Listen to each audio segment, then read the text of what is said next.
ഒരു വലിയ പച്ചപ്പുള്ള കാട്ടിൽ ഒരു ചെറിയ അണ്ണാൻ ജീവിച്ചിരുന്നു.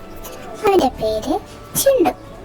കാട്ടിലെ മറ്റ് അണ്ണാനുകളെല്ലാം വലിയവരും ശക്തരുമായിരുന്നു. ഒരു ദിവസം അമ്മ അണ്ണൻ പറഞ്ഞു, മക്കളെ, ശീതകാലം വരുന്നു, നമുക്ക് കുരുകൾ ശേഖരിക്കണം.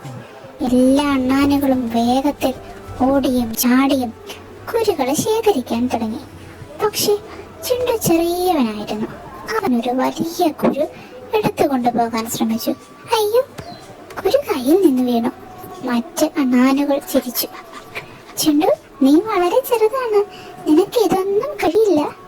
ചിണ്ടുവിന്റെ കണ്ണുകൾ നിറഞ്ഞു. അവനൊന്ന് ദുഃഖിച്ചു.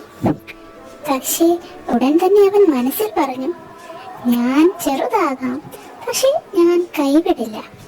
അടുത്ത ദിവസം മുതൽ ചിണ്ടു ഒരു ചെറിയ കുരു വീതം കൊണ്ടുപോകാൻ തുടങ്ങി. മന്ദഗതിയിൽ, ശാന്തമായി, ശ്രദ്ധയോടെ ദിവസങ്ങൾ കടന്നുപോയി. ശീതകാലം എത്തി.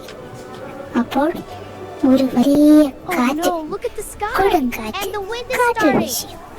മറ്റുമാനുകൾ പുറത്തു വെച്ചിരുന്ന കുരുകൾ എല്ലാം കാറ്റിൽ പറന്നുപോയി. പക്ഷേ ചിണ്ടു, അവൻ തന്റെ ചെറിയ കുരുകൾ ഒരു മരത്തുടയിൽ സുരക്ഷിതമായി സൂക്ഷിച്ചിരുന്നു. കൊടുങ്കാറ്റിന് ശേഷം മറ്റ് അണ്ണാനുകൾക്ക് ഭക്ഷണമൊന്നുമില്ലായിരുന്നു. ചിണ്ടു സന്തോഷത്തോടെ പറഞ്ഞു, എനിക്ക് കുരുകളുണ്ട്, നമുക്കെല്ലാം പങ്കിടാം. മറ്റണ്ണാനുകൾക്ക് വളരെ സന്തോഷം തോന്നി. അവർ പറഞ്ഞു, ചിണ്ടു, നീ ചെറുതായാലും നീ ഏറ്റവും ബുദ്ധിമാനാണ്. ചിണ്ടു പുഞ്ചിരിച്ചു. കഥയുടെ ഗുണപാഠം എന്താണ്? ഒരിക്കലും കൈവിടരുത്, മന്ദഗതിയിൽ വിജയിക്കാം.